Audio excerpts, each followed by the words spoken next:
우리 다 같이 이제 일어나셔서 시편 126편 1절로 6절까지의 주님의 말씀 우리 한 절씩 교독하고 6절을 합독하도록 하겠습니다.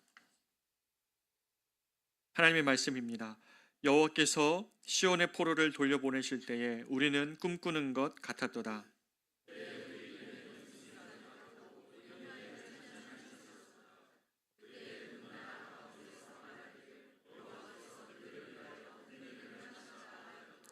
여호와께서 우리를 위하여 큰 일을 행하셨으니 우리는 기쁘도다.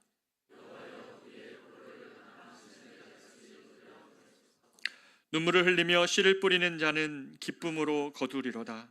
울며 씨를 뿌리러 나가는 자는 반드시 기쁨으로 그 곡식단을 가지고 돌아오리로다.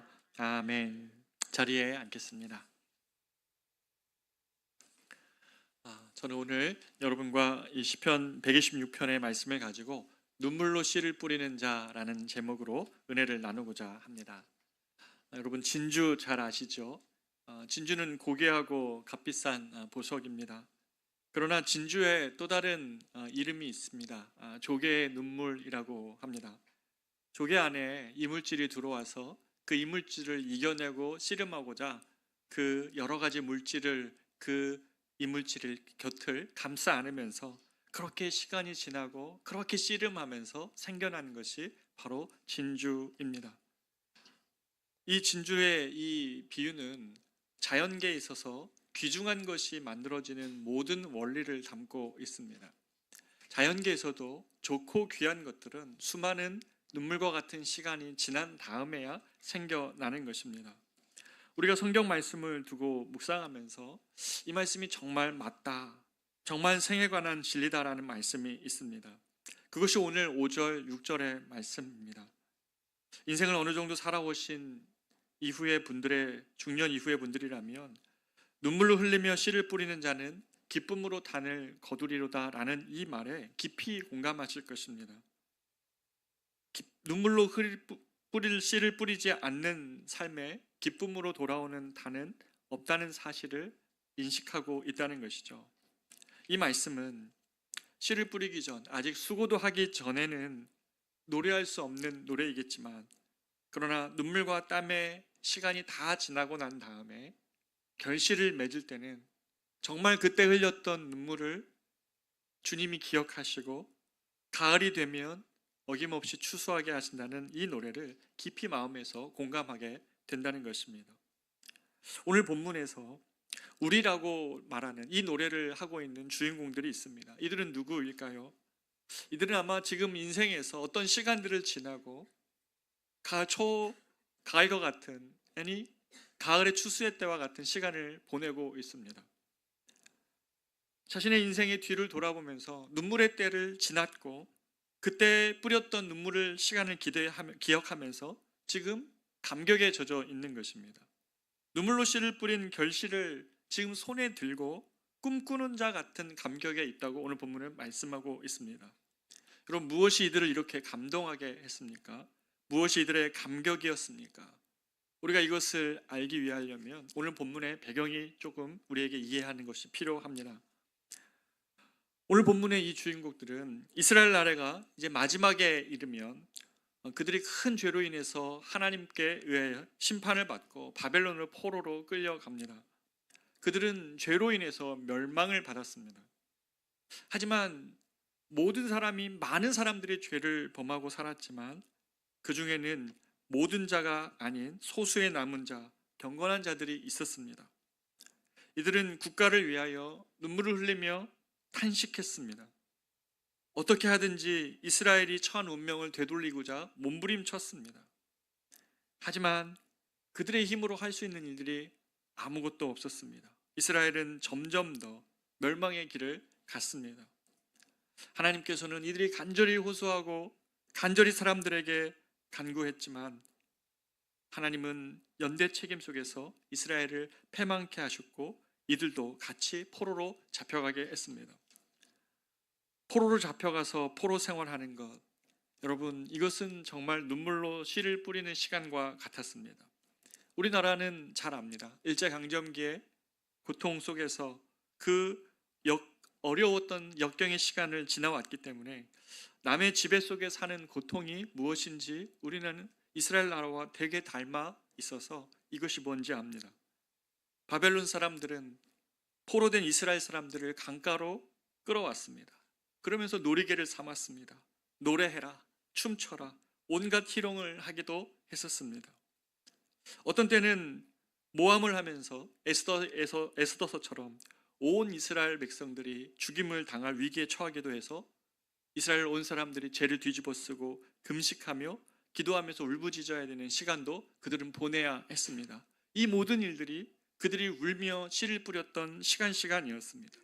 그들이 당하는 고통은 재난과 담즙 같아가지고 그것을 마실 때 무척 썼다고, 고난이 쉽지 않았다고, 눈물로 뿌리는 시간이 쉽지 않았다고 말합니다. 이런 고통을 어떻게 좀 피해가 볼까 생각하며 현실과 타협해서 어떻게 하든지 고난을 피하고 이스라엘 국가든 이스라엘 민족이든 어떻게 되든지 상관없이 내 앞길만 도모하고 싶은 그러한 편안함의 길을 찾고자 하는 유혹에 들기도 했습니다. 하나님이 어디 계신가? 하나님이 계시다면 그분은 무능하다라고 얘기하며 하나님을 비난하고 거부하고 싶은 반발심도 그들 안에 생겼을 것입니다. 그러나 그들에게는 한 가지 불빛과 같은 희망이 있었습니다. 여러 선지자 예레미야나 이사야, 에스겔, 호세와 같은 위대한 선지자들의 입술을 통하여 동일하게 전해주는 한가닥의 희망의 불빛과 같은 말씀이 있었습니다. 그것은 뭐냐면 70년의 포로의 생활이 끝나고 고국으로 돌아가게 될 것이다 라는, 자신의 현실을 비추어 보면 도저히 일어날 것 같지 않은 그 실타래 같은 작은, 그 실과 같은 작은 희망의 불빛이었습니다. 가느다란 불빛과 같은 70년이 끝나고 고국으로 돌아갈 것이라는 이 하나님의 말씀을 믿고 눈물로 씨를 뿌리는 고통을 감수하며 나아갈 것인가? 아니면 선지자들의 말을 다 불신하고 희망의 불을 꺼트린 사람처럼 그렇게 현실과 타협하며 나아갈 것인가? 그들은 갈림길에 서 있었습니다. 많은 사람들은 현실주의자로 다 몰락하고 말았습니다. 그러나 경건한 남은 자 소수의 사람들은 이 70년의 시한부의 약속을 그들은 내다보고 현실에 비추어 볼 때는 조그만 불빛 같은 그 약속을 바라보고 캄캄한 어둠의 길들을 눈물로 씨를 뿌리면서 그 고통스러운 길을 참아가며 그 길을 걸어갔습니다. 하나님께서는, 우리 하나님은 어떤 분이십니까? 자신의 입술에서 나온 말씀을 성취됨이 없이 자신에게로 다시 돌아오게 하지 않으신 하나님이십니다. 70년이 지났습니다. 그 철옹성 같았던 바벨론, 도저히 무너지지 않을 것 같았던 그 바벨론은 고레스 왕, 바사의 왕 고레스에 의해서 무너져 버렸습니다. 생각지도 못한 일이 벌어진 것입니다. 그러면서 이 고레스 왕에 의하여 자유가 선포되어지고 이스라엘 백성들에게 고국으로 돌아가라는 명령이 떨어졌습니다. 너무 놀라운 이 소식에 도저히 일어날 것 같지 않았던, 그들이 수많은 시간 가느다란 불빛처럼 여겼던 그 약속이 드디어 생각지도 못한 방법으로 그들에게 선포되었습니다. 이스라엘 백성들은 이 소식을 듣고 고국으로 돌아가면서 춤을 춥니다. 100명, 1000명 때를 지어 고국으로 돌아가면서 이들은 춤을 추며 노래했습니다. 이들이 돌아가는 이들은 포로로 잡혀가기 전 70년 전에는 그들이 잡혀갈 때는 어린 아이였습니다. 아마 엄마의 손을 잡고 갔을 수도 있고 엄마의 등에 엎혀서 갈 수도 있었던 그런 어린 아이들이었을 것입니다. 또 혹은 바벨론에서 태어난 사람들이었을 수도 있습니다. 하지만 이들은 경건한 신앙인의 후세였습니다. 부모의 신앙을 물려받으면서 바벨론에서 믿음을 지키면서 약속을 믿고 눈물을 흘려가면서 고단하고 괴로운 포로 생활을 끝까지 감당했던 자들이 바로 지금 돌아오는 이들입니다. 이들은 돌아오면서 말합니다. 70년의 생활을 돌아보면서 하나님을 찬양하며 말합니다. 70년의 포로 생활은 눈물로 씨를 뿌리는 시간이었다고 표현하고, 그리고 고국으로 돌아오면서는 기쁨으로 단을 거둔다라고 표현합니다. 이스라엘 백성들이 저기 메데바사에서 출발해서 수일을 거쳐서 이제 고국의 땅에 가까이 왔습니다. 이스라엘 땅이 보입니다. 예루살렘 언덕이 보입니다. 그들은 그 신락 같은 희망을 믿고 눈물로 씨를 뿌렸던 시간을 뒤를 지나 마침내 그것이 성취되는 것을 보면서 하나님의 은혜가 너무 크고 하나님이 마침내 이루시는 일들이 너무 놀라워서 마치 꿈을 꾸는 자와 같다고 1절에서 표현하고 있습니다. 이것이 생시냐 꿈이냐? 고난이 컸던 자들, 간절히 기다렸던 자들은 이 기쁨이 더 크지 않았겠습니까? 이스라엘 백성들이 그랬습니다. 유대 나라로 돌아오면서 그들에게 주어진 자유가 너무너무 기뻤습니다. 그래서 그들의 입에는 웃음이 가득했고 입술에는 찬양이 흘러나왔다고, 수고로움의 눈물에 씨앗을 뿌렸지만 마침내 단을 거두는 기쁨으로 그들은 돌아왔습니다. 이들을 바라보면서 주변국 사람들은 세상에 이런 일이 벌어지다니, 한 나라가 멸망해서 포로로 끌려갔는데 70년 후에 자기의 고국으로 돌아오는 그들을 보면서 이거는 사람이 한 일이 아니라 하나님이 하셨다라고 주변의 사람들이 그렇게 말하였다고, 놀라워하며 말했다고 오늘 본문엔 기록하고 있습니다. 그래서 고국으로 돌아오는 이스라엘 백성들이 지금 한 가지 분명한 확신을 가지고 있습니다. 그것은 뭐냐면 눈물을 흘리며 씨를 뿌리는 자는 반드시 기쁨으로 단을 거둔다는 사실입니다. 그들은 포로 생활 70년을 하면서 이것을 온몸으로 체득한 진리였습니다. 씨를 뿌리며 눈물로 씨를 뿌리는 것 없으면 기쁨으로 단을 거두는 것도 없다. 눈물로 씨를 뿌려야 되는 순간들을 통과하지 않으면 기쁨으로 그 단을 추수하는 때는 없다라는 이 분명한 진리를 그들은 배웠습니다. 이것이 하나님이 우리에게 주신 영고불면의 진리라는 것을 그들은 배우게 된 것입니다.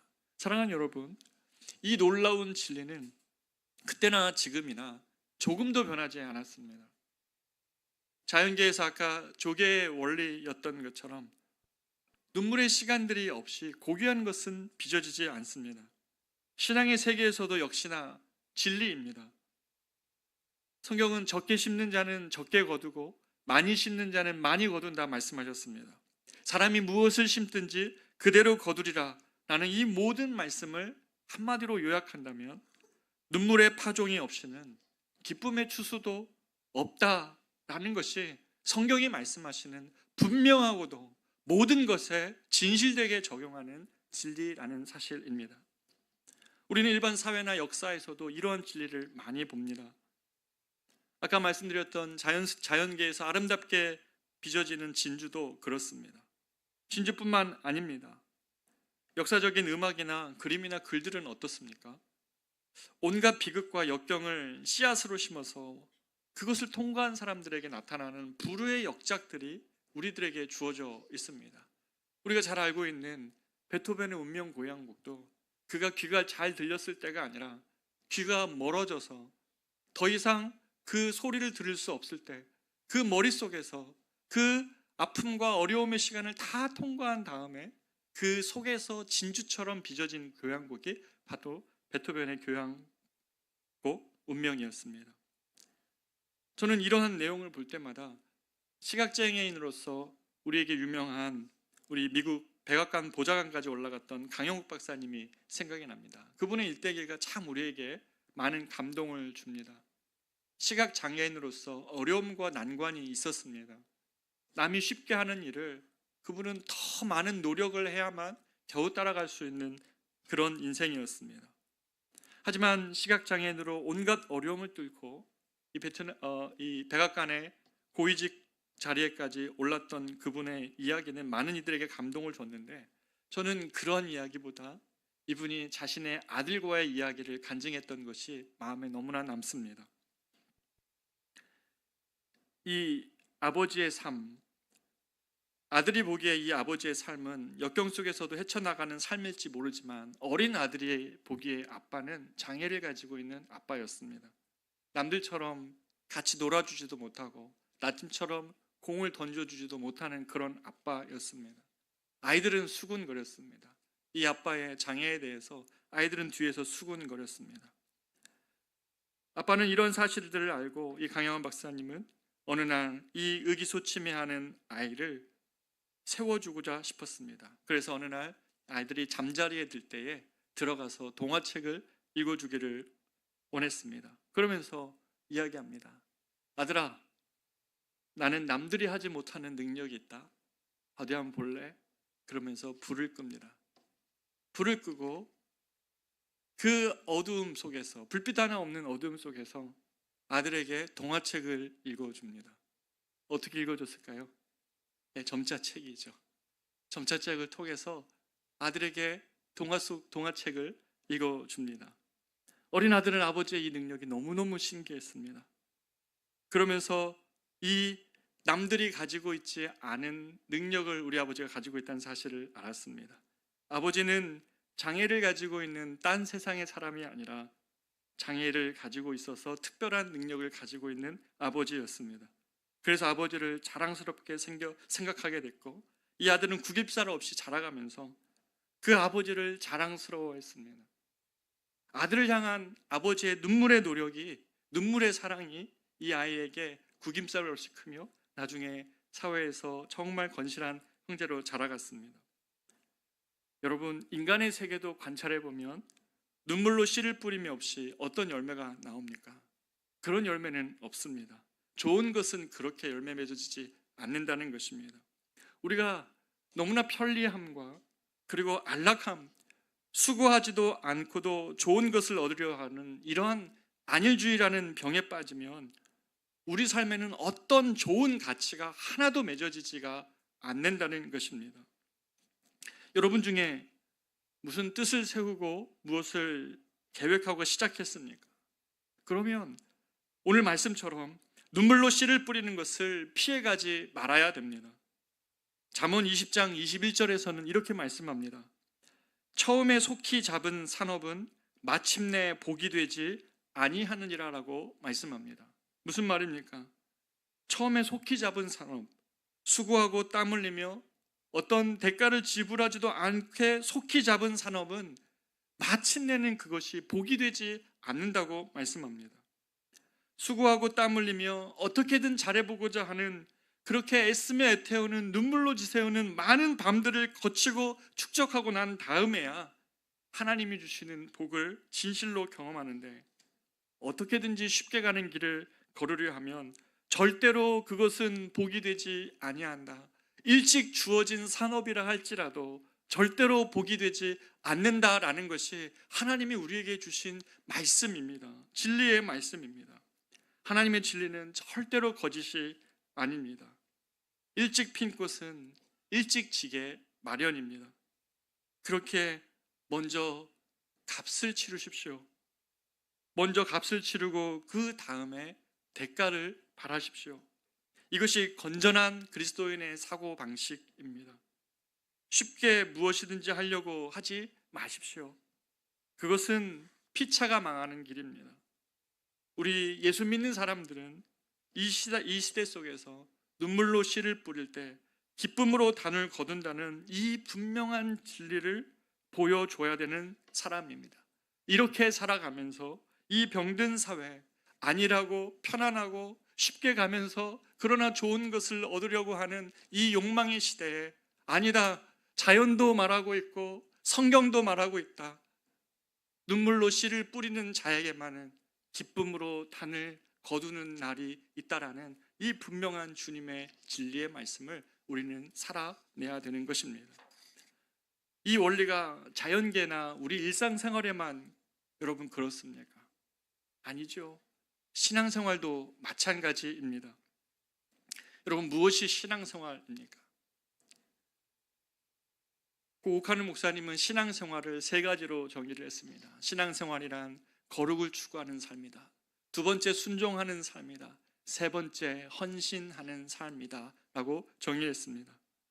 하나님의 자녀로서 거룩하게 살아가는 삶, 구별지어서 구별된 삶으로 세상 가운데 하나님의 백성답게 거룩한 삶을 살아가는 삶, 하나님의 뜻이 발견되어지고 주어지면 그 말씀이 비록 조금 어렵고 힘들고 내가 조금 감당하기 어려운 일일지라도 그 말씀 그대로 순종해 보는 것이죠. 하나님의 말씀은 옳은 것이어서만 아니라 내게 좋은 것일 것이라는 믿음을 가지고 순종하며 살아가는 것입니다. 또한 자신의 모든 것이 하나님께로부터 온 줄을 알고 하나님께 드리며 살아가는 이러한 헌신의 삶, 거룩과 순종, 헌신, 이 세 가지가 신앙인의 세 가지 요소입니다. 이 셋 중에 어느 것 하나 빠져도 온전한 신앙생활이 아닙니다. 그런데 여러분, 제가 이렇게 말하지만 여러분, 이것이 쉽습니까? 여러분은 저보다 더 훨씬 어려운 여건 속에 살지 않습니까? 저는 교회 안에 있지만 여러분이 세상 속에서 최전방에서 구별된 자로 거룩한 삶을 추구하며 살아가는 것이 쉽습니까? 하나님의 자녀답게 유혹에 빠지지 않고 살아가는 것, 죄에 물들지 않는 것, 여러분 쉽습니까? 내 영혼이 조금도 잠들지 않고 이 시대의 풍요나 사치에 물들지 않고 잠들지 않으려고 하는 것, 여러분 쉽습니까? 절대로 쉬운 일이 아닐 것입니다. 거룩하게 사는 것, 정말로 눈물로 씨를 뿌리지 않으면 그런 눈물로 씨를 뿌리는 삶이 없이는 어렵습니다. 순종하는 것이 쉽습니까? 저는 너무너무 어렵습니다. 제 자신의 본성과 반하는 순종을 할 때가 많이 있기 때문에 그렇습니다. 헌신이 쉽습니까? 눈물 없이 가능합니까? 고통 없이 가능합니까? 성경은 내 주를 가까이 하려 함은 십자가 짐 같은 고생이나 라고 말하며 눈물로 씨를 뿌리는 것이 바로 신앙생활이라고 말합니다. 그런데 너무나 많은 사람들이 신앙생활을 곡해하고 살아갑니다. 통탄할 일입니다. 신앙생활은 절대 쉬운 길이 아닙니다. 눈물의 형극을 걸어가는 길입니다. 거룩하게 사는 일, 순종하며 살아가는 일, 헌신하며 사는 일, 어떻게 쉬운 일이겠습니까? 눈물 없이 안 되는 길입니다. 예수님은 우리 신앙생활에 그런데 모범이 되어 주셨습니다. 예수님은 세상과 타협하지 않고 하나님 앞에 살려고 거룩한 삶을 추구했습니다. 일생 동안 순종하기 위해서 겟세마네에서 땀이 피가 될 때까지 나의 뜻이 아니라 주님의 뜻이 이루어지기를 원하는 순종을 그분은 구했습니다. 십자가에서 마지막 피를 흘리기까지 예수님은 헌신하셨습니다. 예수님은 거룩과 순종, 헌신에서 모범이셨습니다. 그런데 이것이 자연스러웠습니까? 예수님에게도 자연스럽지 않았습니다. 예수님은 이 일을 위해서 눈물이 많은 분이셨습니다. 예수님은 기도 시간에, 홀로 있는 시간에 기도하셨습니다. 또한 눈물로 통곡하셨습니다. 사랑하는 여러분, 성도들이 흘리는 눈물은 약한 것이 아닙니다. 간혹 사람들은 눈물이 많은 그리스도인들을 향하여서 약한 자라고 말할지 모르지만 성경에서 눈물은 강함의 상징입니다. 눈물 흘리는 자는 강합니다. 왜 그렇습니까? 이 눈물은 성경에서 기도이기 때문에 그렇습니다. 눈물로 씨를 뿌리는 자, 이는 기도로서 씨를 뿌리는 자라는 말과 같습니다. 기도의 골방은 항상 눈물로 적셔 있기 마련입니다. 누군가 기도의 골방이 있다면 그는 그곳에서 주님께 눈물로 기도할 것입니다. 주님, 좀 거룩하게 살 수 있도록 나를 도와주십시오. 하나, 세상에 살면서 또 실패하고 돌아오는 자신을 들고 골방에 들어가서 하나님 못자락을 붙들고, 하나님, 내가 예수 믿는 자이지만 세상 속에서 구별된 자로 살아가는 것이 이토록 어렵습니다. 주님 도와주십시오 라고 눈물로 기도하게 됩니다. 그러면 하나님이 힘을 주십니다. 세상에서 살다가 실패하고 쓰러진 자, 골방으로 들어가 주님께 무릎을 꿇고 기도합니다.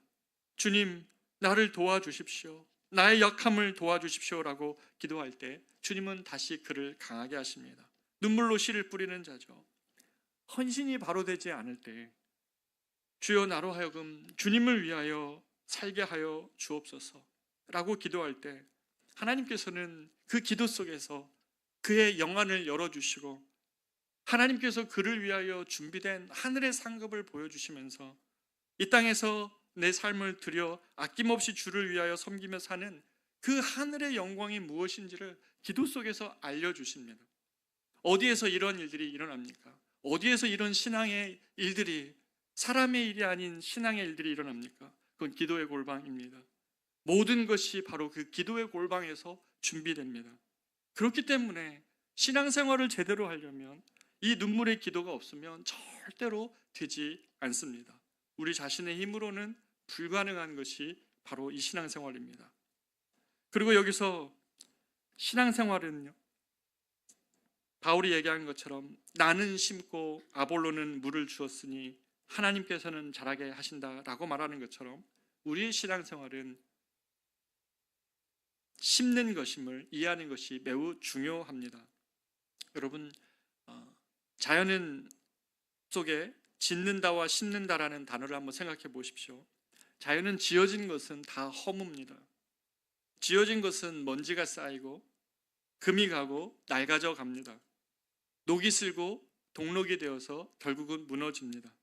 짓는 것은 그런 것입니다.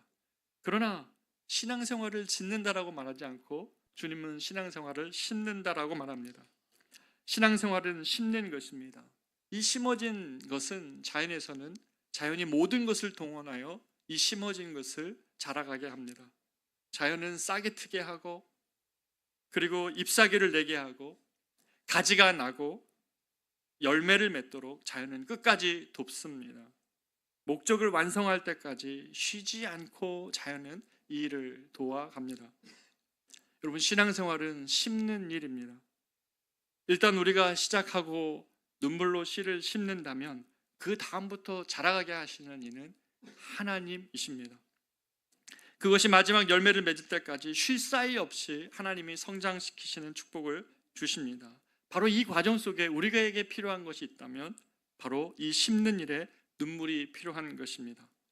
하나님은 우리 성도들이 흘리는 눈물의 양을 보시고 그 신앙이 원숙해지도록 축복해 주십니다.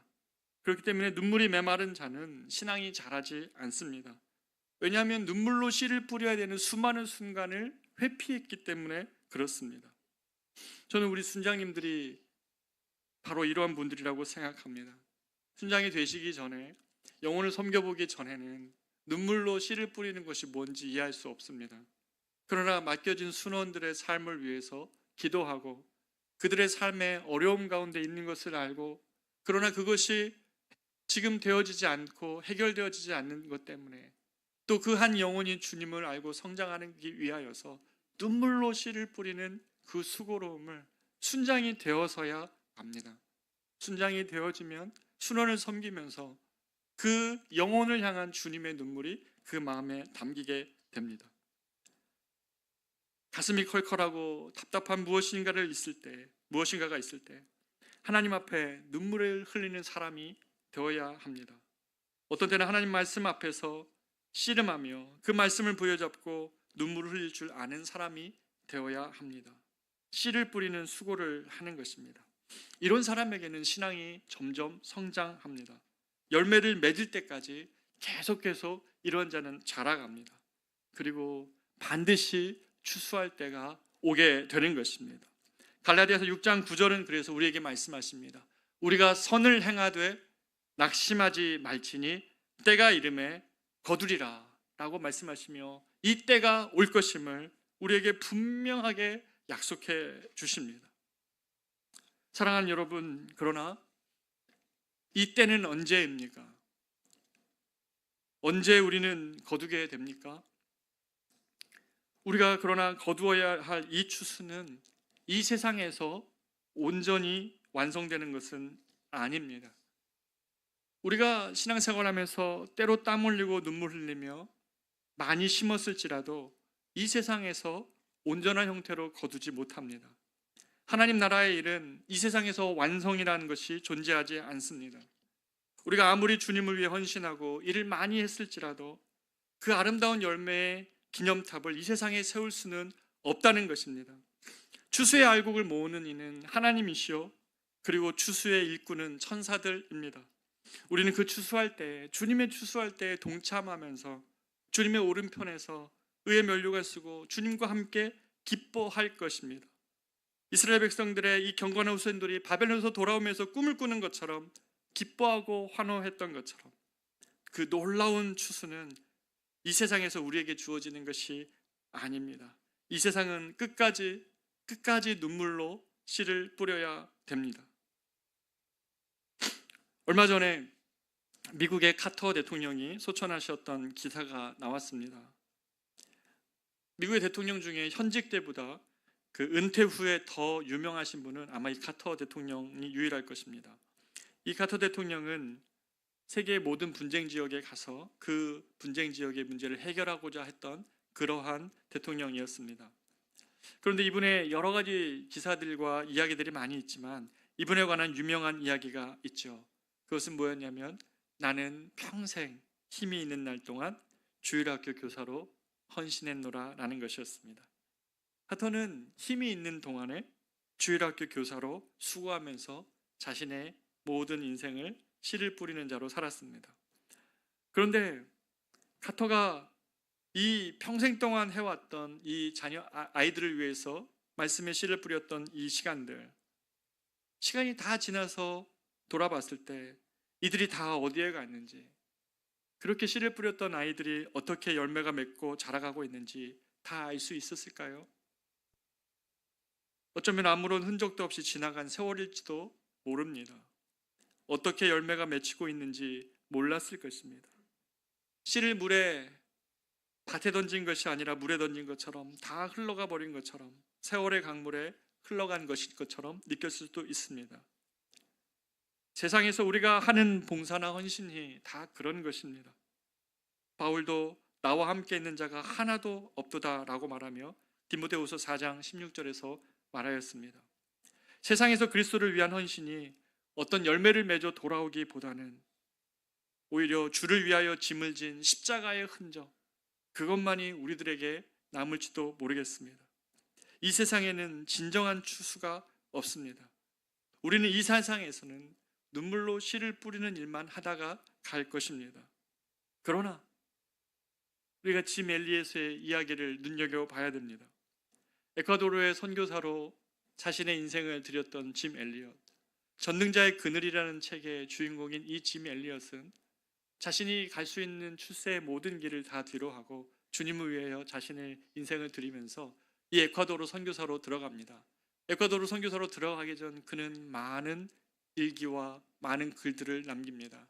그 에콰도르에 있는 영혼들을 향하여서 자신의 마음에 하나님의 불타는 마음으로 자신의 꿈들과 마음들을 기록했습니다. 그런데 이 짐 엘리엇이 이 에콰도르의 강을 따라서 자신이 생각했던 부족의 땅에 첫 발을 내딛자마자 그는 원주민의 독화살을 맞고 죽게 됩니다. 여러분, 이 짐 엘리엇의 삶이 어떻습니까?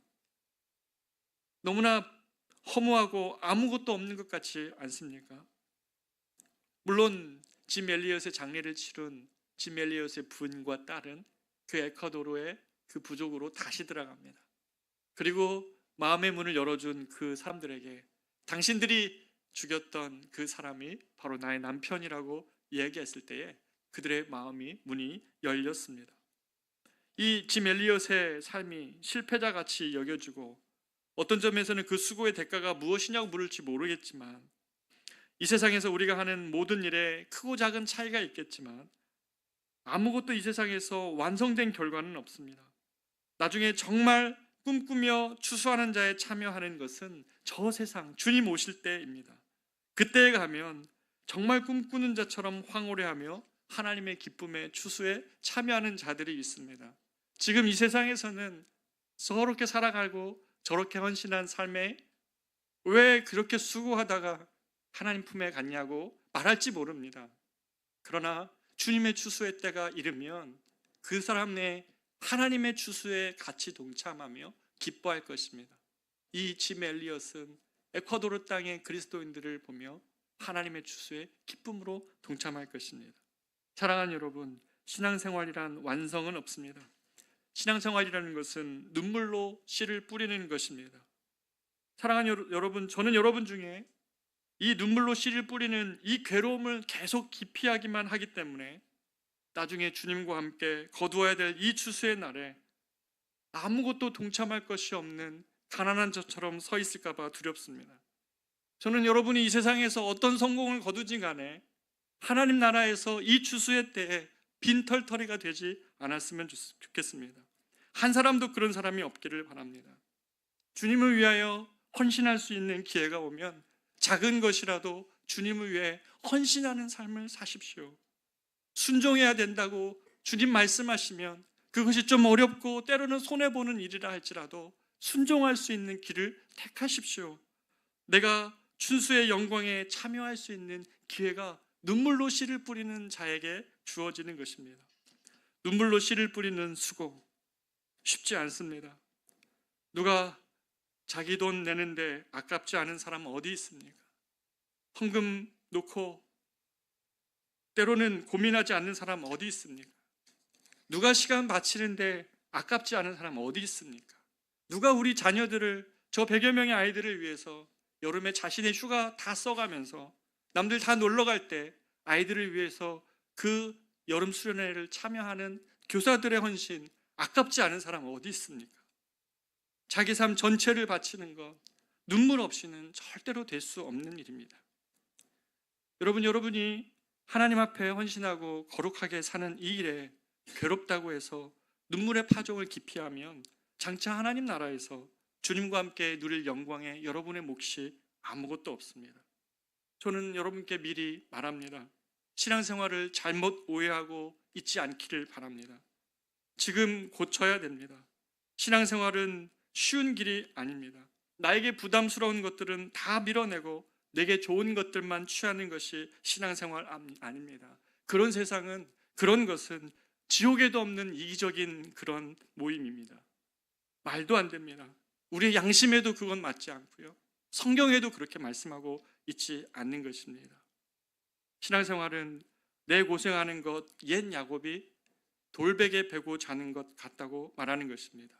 돌베개를 베면서 광야를 걸으며 수고하며 헌신하며 눈물로 씨를 뿌리는 것이 신앙생활을 하는 것입니다. 이와 같은 헌신과 수고의 대가를 나중에 예수님 재림하실 때 온전하게 누리는 것이 신앙생활의 결과입니다. 이 세상에 어떤 기념탑이 내게 없을지라도, 누가 알아주지 않을지라도, 모든 사람이 내 주변에서 떠난다 할지라도 내가 이 땅에서 주를 위하여 흘린 눈물과 땀은 반드시 결과를 맺습니다. 사랑하는 우리 커맨시 교회의 장로님들, 권사님들, 집사님들, 또 순장과 교사 여러분들, 또 이외에 여러 가지 일들로 남들이 섬기기 싫어하는 자리에서 수고하고 헌신하는 여러분들, 여러분이 주를 위하여 수고하는 모든 것은 반드시 열매로 돌아옵니다. 우리 모든 성도들 작은 일부터 큰 일까지 내가 눈물로 주를 위하여 씨를 뿌린 것이 있다면 반드시 주님은 그것으로 기쁨으로 단을 얻게 하십니다. 우리 주님 영광스럽게 재림하시는 그날에 우리는 온전하게 이 추수의 기쁨에 참여할 것입니다. 그때 여러분 중에서 도태되는 일 없기를 바랍니다. 주님과 아무런 상관없이 그 자리에 서 있지 않기를 원합니다. 예수 믿는 것 바르게 생각해야 됩니다. 대가 지불 없는 영광은 없다는 것이 성경의 가르침입니다. 이것이 우리가 모두가 바르게 살아가는 길입니다. 오늘 본문은 우리에게 말씀합니다. 눈물을 흘리며 씨를 뿌리는 자는 기쁨으로 거두리로다. 울며 씨를 뿌리러 나가는 자는 반드시 기쁨으로 그 단을 가지고 돌아오리로다. 아멘. 오늘 우리가 부르는 이 찬양은 성도의 노래입니다. 성도는 이런 노래를 부르는 자입니다. 신앙생활을 내 삶을 더 편안하고 안전한 길로만 가려고 하는 것이 신앙생활의 본질이 아닙니다. 어쩌면 고난이 있기 때문에 주님을 찾게 되고요, 그 고난 속에서 진짜 평안을 누리는 것입니다. 수고롭고 어렵다고 회피하는 것이 아니라 그 수고로움과 어려움을 감내하면서 주님이 주실 마지막 날의 주수의 영광을 기대하며 오늘 비록 내가 눈물로 씨를 뿌릴지라도 반드시 기쁨으로 단을 거두리로다. 이 말씀을 믿고 주님의 때에 주님이 주실 영광을 기대하며 살아가는 것입니다. 작은 여러분의 삶에서의 눈물 흘림과 씨 뿌림, 거룩과 순종과 헌신을 위한 여러분의 눈물을 주님이 외면하지 않으십니다. 다 기억하십니다. 정말 다 기억하십니다. 다 기억하셔서 이 땅에 그 기념비가 안 남아도 주님 오시는 날에 주님이 다 대갚아 주십니다. 그것이 신앙생활입니다. 우리 같이 한번 이 찬양 부르며 주님께 나아갑시다.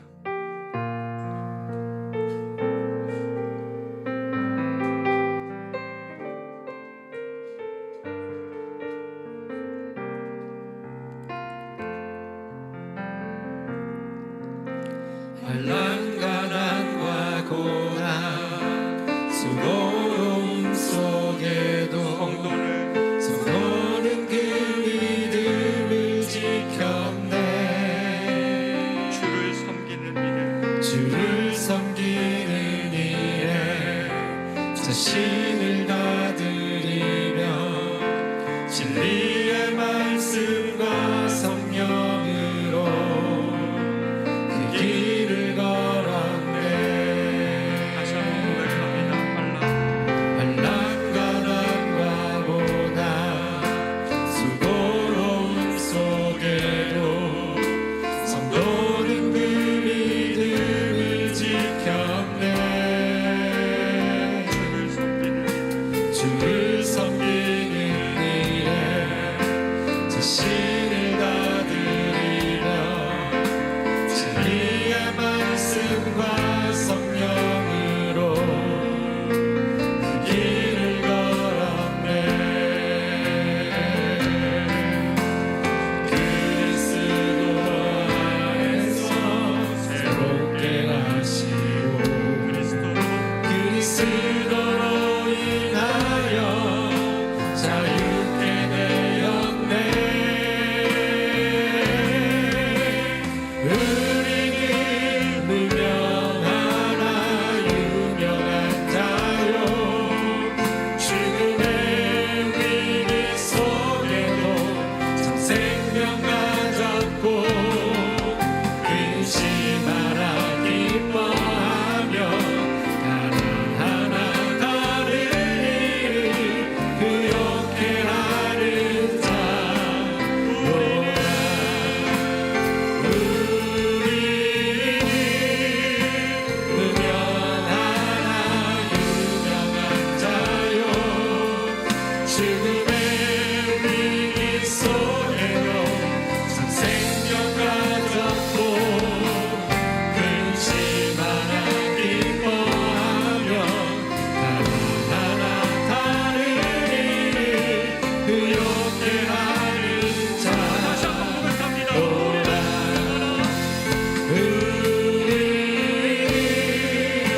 무명하나 유명한 자요 죽음의 위기 속에도 참 생명 가졌고 근심하라 기뻐하며 하나하나 다른 일을 그렇게 하는 자로다. 사랑하는 여러분, 오늘 이 말씀을 통하여 우리 같이 주님께 기도하기를 원합니다.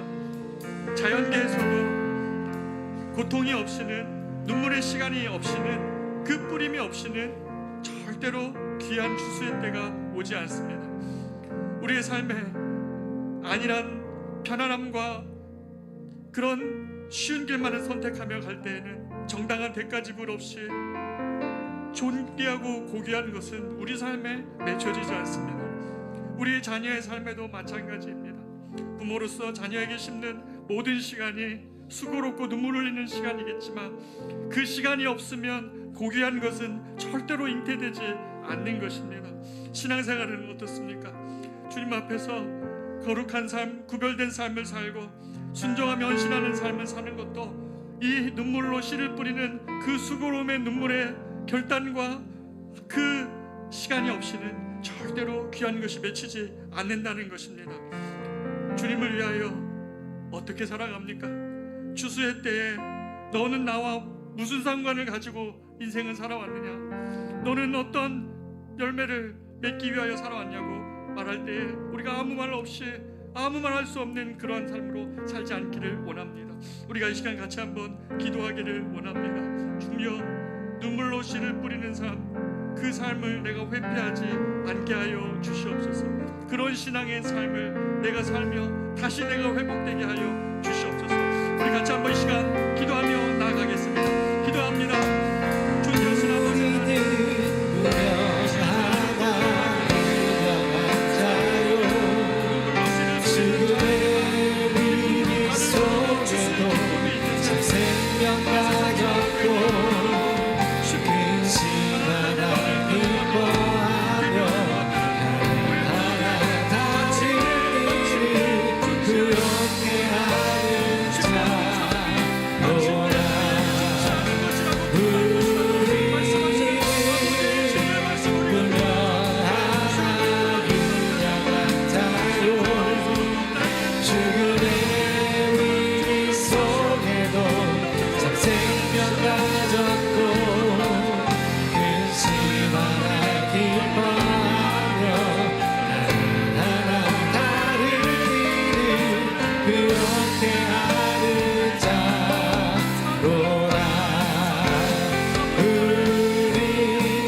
모든 것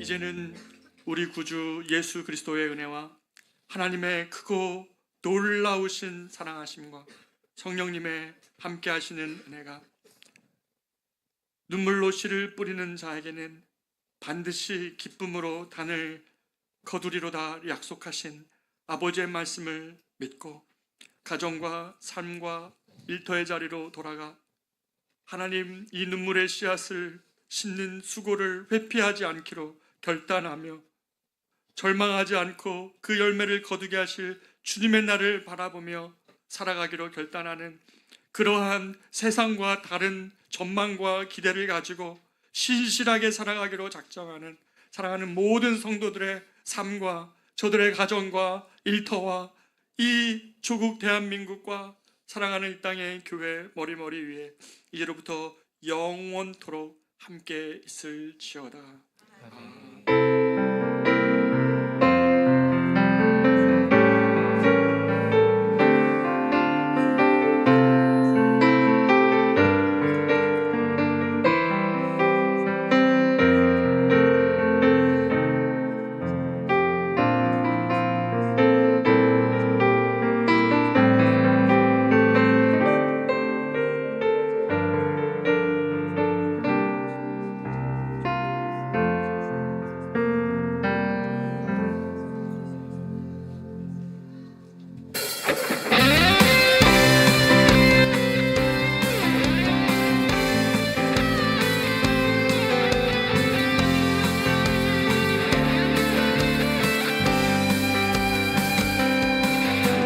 성령이여 임하소서 내 마른 나의 심령 위에 주님의 은혜에 담비내려 나를 꼭 적셔주옵소서. 주의 권세 주의 능력 지금 이 시간 임하소서.